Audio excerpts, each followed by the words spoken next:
Vijay Yadav music entertainment में आपका हार्दिक अभिनंदन है। आज मैं एक कहानी प्रस्तुत कर रहा हूँ। यह कहानी भी गांव से जुड़ा हुआ है और गांव की सच्ची घटना है।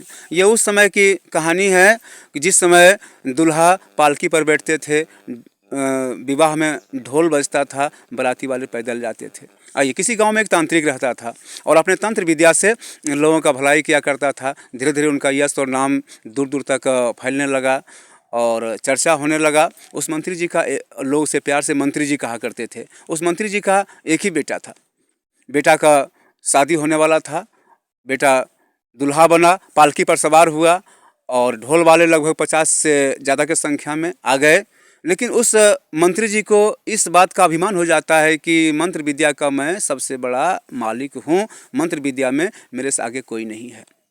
इसलिए उसने ढोल वालों को ऐसा आदेश दिया कि भैया जितने भी ढोल वाले हैं सब कान खोलकर सुन लें। पूरे ढोल में एक ही ताल बजना चाहिए। वो ताल कौन सा होगा? वो ताल यही होगा कि मंत्री बेटा का शादी हो रहा है, मंत्री बेटा का शादी हो रहा है, मंत्री बेटा का शादी हो रहा है।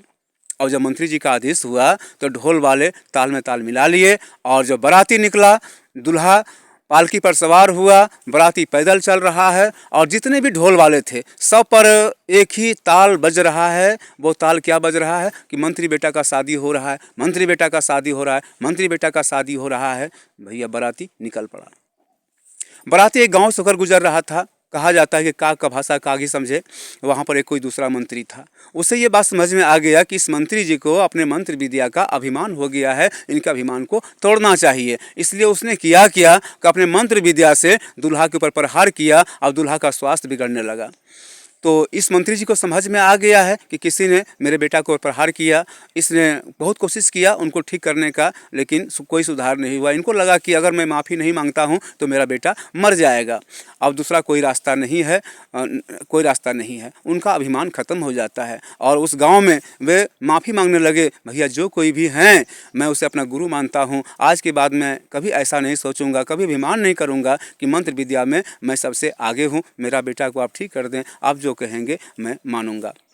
फिर वो जो दूसरा मंत्री था सामने आया, बोला तो ठीक है आपका बेटा मैं ठीक कर दूंगा। आज के बाद ऐसा कभी अभिमान नहीं करना और जितने ढोल वाले हैं सबको बोलिए कि ढोल का ताल बदलेगा। अब ढोल पर एक ही ताल बजना चाहिए। वो कौन सा ताल होगा? एका पर एक, एका पर एक, एका पर एक, एका पर एक। फिर उस मंत्री जी का आदेश हुआ कि भैया जितने भी ढोल वाले हैं सब अपना ताल बदल दें। आप पूरे ढोल पर एक ही ताल बजावें, एका पर एक, एका पर एक, एका पर एक, एका पर एक। फिर क्या हुआ? ढोल वाले ने ताल बदल दिया और पूरे ढोल पर एक ही ताल बज रहा था, एका पर एक, एका पर एक, एका पर एक। फिर उस दूल्हा को ठीक किया गया। शादी धूमधाम से हुई। तो कहने का मतलब ये है, अगर किसी को अभिमान हो जाए, अहंकार हो जाए, तो दुनिया में अहंकार किसी का पहले भी नहीं रहा और कभी रहेगा भी नहीं। हम लोग भी भगवान से प्रार्थना करें कि हमारे अंदर भी कभी किसी प्रकार का अहंकार ना आवे। जब तक इस दुनिया में जिंदा रहें, देश का सेवा करते रहें, समाज का सेवा करते रहें, बड़ों का मान सम्मान करते रहें और सबों का प्यार हमें मिलता रहे। जय हिंद, जय भारत।